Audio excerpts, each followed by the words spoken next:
বিসমিল্লাহির রাহমানির রাহিম। সূরা আল হাদিদ, আয়াত 12। সেদিন তুমি দেখবে মুমিন নর নারীদেরকে তাদের সম্মুখ ভাগে ও ডান পাশে তাদের জ্যোতি বিচ্ছুরিত হবে। বলে হবে, আজ তোমাদের জন্য সুসংবাদ জান্নাতের, যার পাদদেশে নদী প্রবাহিত হবে, সেখানে তোমরা স্থায়ী হবে। এটাই মহাসাফল্য।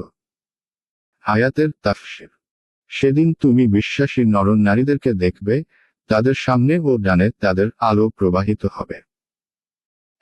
বলা হবে, আজ তোমাদের জন্য সুসংবাদ জান্নাতের, যার নিম্নে নদীমালা প্রবাহিত, সেখানে তোমরা স্থায়ী হবে। এটাই মহাসাফল্য।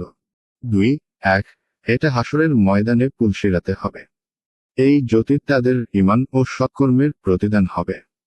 এরই আলোতে তারা জাহান্নামের উপর স্থাপিত পুলে জান্নাতের পথ অতি সহজে অতিক্রম করে নেবে। ইবনে কাসির ও ইবনে জারির প্রভৃতি ইমামগণ এর অর্থ এই বর্ণনা করেছেন যে, তাদের ডান হাতে থাকবে তাদের আমলনামা। 2 হে কথা বলবেন সেই ফেরেশতাগণ, যারা তাদের অভ্যর্থনার জন্য সেখানে উপস্থিত থাকবেন।